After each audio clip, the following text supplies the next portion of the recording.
Against. Abstentions. Rejected.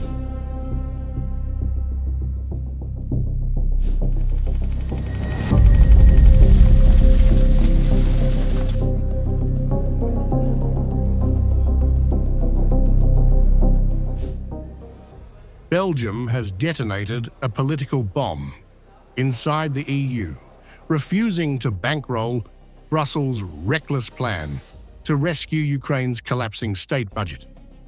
While EU officials beg for unity, Belgium is the only member warning that the bloc is marching blindly into financial catastrophe just to keep Kyiv alive.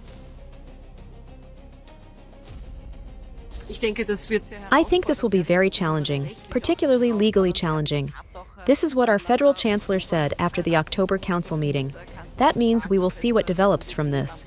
The negotiations are still ongoing, but we are being cautious here as well, especially regarding the legal situation.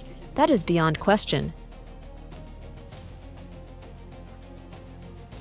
EU leaders want every member state to sign a massive, open-ended guarantee, which is essentially a blank check to keep Ukraine spending. Belgium says no. With huge Russian assets parked on Belgian soil, Brussels expects Belgium to carry the legal fallout alone, a demand many see as arrogant and delusional. I think, in the end, the Ukrainians will be left alone, as we have already demonstrated in the past. But the fact is that the financial need is indeed immense, and that will need to be assessed. We must not close our eyes to the fact that there are so many crisis hotspots. That blunt admission exposes the truth. Ukraine is broke, the EU is panicking, and NATO is desperate.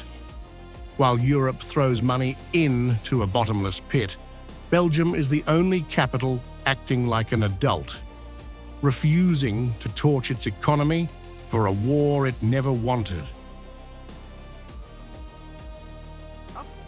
We need to enhance our defense because it has been underinvested and is now not just needed for Ukraine, but for Europe and the transatlantic partnership, including NATO.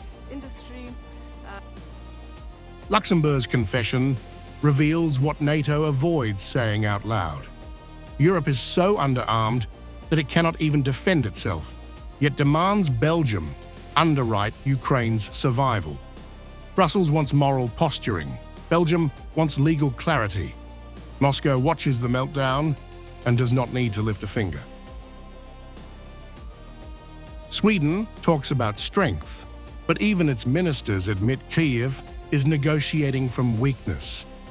EU leaders pretend Ukraine can fight forever, while Belgium quietly points out the legal and financial suicide inside Brussels' fantasy plans. Russia has not been successful in this terrible war. They failed to take the whole Donbass during the summer offensive. But we know that the Ukrainians need the financial resources to be able to continue the war during the spring. Therefore, the frozen Russian assets are absolutely central to this. I now welcome that the Commission is pushing this work forward.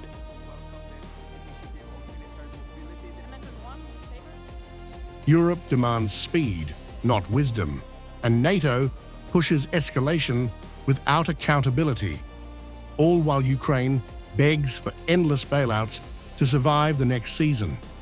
But Belgium is the single capital refusing to surrender its sovereignty or its taxpayers to Brussels' fantasy economics. As the EU machinery spirals into legal and financial chaos, Moscow watches calmly. And it is Belgium, not Brussels, that finally forces Europe to face the reality it has avoided for years.